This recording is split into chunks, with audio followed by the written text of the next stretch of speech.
All right. Thanks for tuning in. This is Tito Jeff Thidoff with the Black and Gold Blitz. Appreciate you checking us out here. FanStream Sports. Download the app. It's free on Apple and Android, the FanStream Sports app. Go to fanstreamsports.com. Check it out. The FanStream Sports Facebook page. All that's out there. Follow me on the X at It Happens. We've got so many great shows on FanStream Sports. We're adding them all the time. Shows from across the country, different teams, different sports, different regions. Make sure you go check it out on fanstreamsports.com. And obviously, like I say, download the free app. So it wasn't a great win, but it was a win Sunday for the Steelers, 23-19 over Green Bay, in a game that I declared was a very important game. I use must win. I think I use it too much when it comes to Steelers. I said must win in week 2 against Cleveland on the Monday night after getting embarrassed by San Francisco. I don't know how many must wins you can have in a season, so I just called this a very, two very important game for the Steelers, and they got the win based on what's ahead. More on that later. This is your 2023 Steelers until further notice. It's a simple formula, but difficult to have success with because there's such a small margin of error.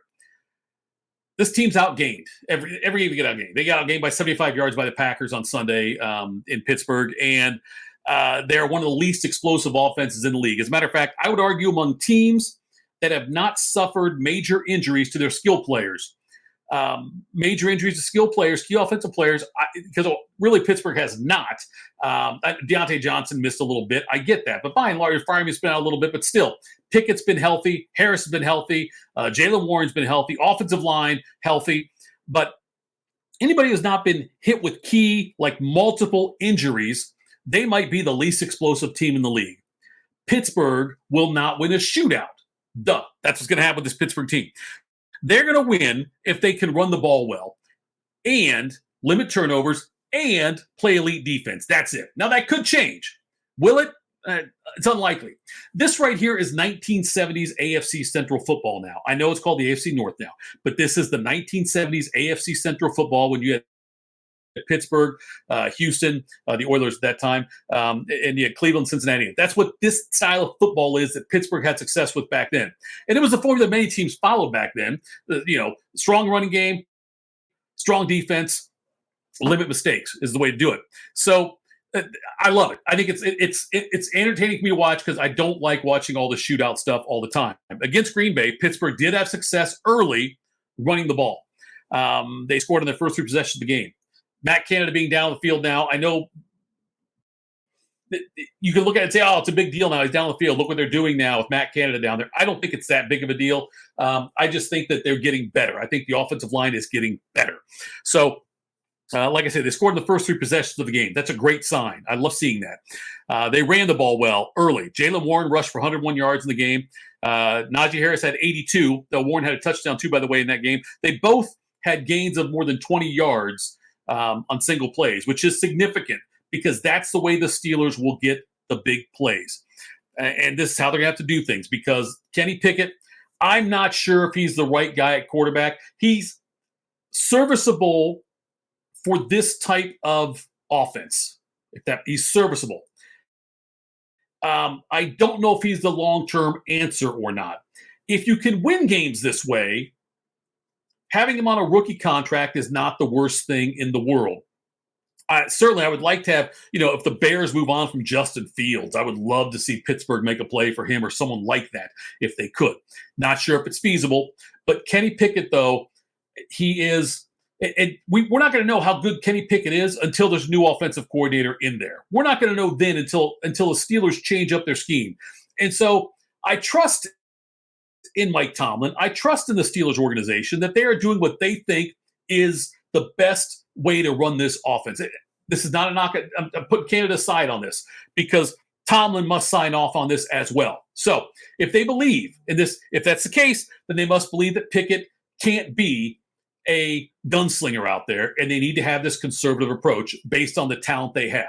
So if that's what they think, then Pickett's going to be that. That's how they're keep running things, how they're going to do things. But if they get a new offensive coordinator there, can do things differently, if you can exploit, having George Pickens out there, Deontay Johnson, Pat Freiermuth, these Harris is not dynamic. Harris is more of a plotter now, but Jaylen Warren's a dynamic running back. So if you can do that, we'll see what happens as the season goes on. Right now, it's hard to argue with the success they're having as far as the wins versus the record is what's really telling everything right now. They're winning, I think, still in spite of Matt Canada and this offensive shortcomings. Chris Boswell, he made 3 field goals.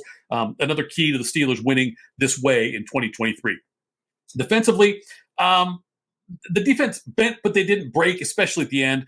Jordan Love was 21 out of 40 for 289 yards and 2 touchdowns. That was a better game than I thought Jordan Love would have. He moved the ball more effectively through the air than I expected. Did have the 2 interceptions, though. That's where the Steelers, no turnovers. Packers, 2 turnovers. That's the Steeler way of winning. Interception at the goal line in the final play, clinched that win for Pittsburgh. A.J. Dillon had a 40-yard run, finished with 9 for 70, so he was really 8 for 30 other than that run. Not to say he wouldn't have done that. A.J. Dillon, he went 13 carries, 35 yards. So the Packers did have some success running the ball at times, but by and large, the Steelers shut them down. The defense, though, they did suffer a significant hit, again, at linebacker. Quan Alexander, who had the big interception at the end of the game against Tennessee. Again, the Steelers winning interception at the end of the game, a goal line interception kind of thing. Quan Alexander had that. Well, he got injured in the first quarter, and after the game, Tomlin said he thinks it's significant. Turns out Tomlin's right. It's a torn Achilles. Quan Alexander, linebacker, out for the season. That's a big loss, especially after the Steelers just lost Cole Holcomb, another guy for the season. That's 2 big-time losses for the Steeler linebacker group. They're going to need a Landon Roberts to step up for them in this now, but it's the injuries are starting to mount for this defense, and that's concerning. Luckily, I believe the fact that the Steelers can put so much pressure on the passer, on the defensive line front, and also with Watt out there, that I think that they can overcome this, but still, they can't really afford to suffer many more injuries at the linebacker position and still have success. Now, let's talk about what's ahead. It sounds like I'm talking negatively about the Steelers, but I'm not, because they are continuing to win. The 7-3 Ravens, who are coming off of a devastating loss to Cleveland. I don't know how the Ravens blew that game. They had a 14-point lead, 15-point lead earlier, then a 14-point lead late, blew that game. Deshaun Watson was god-awful in the first half and then went 14 for 14 in the second half. And the Browns got the win in Baltimore, which is just insane. Well, the 7-3 Ravens host the 5-4 Bengals on Thursday night.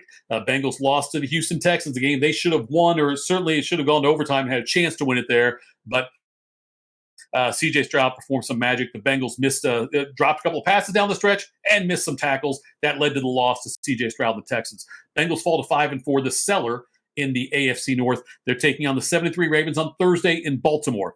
The Steelers, 6-3, are in Cleveland, 6-3 on Sunday. The AFC North is going to look a lot different a week from now. And there's nothing better. And no offense to Baltimore and the Baltimore Steeler rivalry, depending on what age you are, will depend on your take on this. I'm probably, if you're of my age or around my age, you would have a different take on this. But if you think Pittsburgh and Baltimore is the best rivalry because that's what you grew up with, that's fine. For me, Pittsburgh, Cleveland.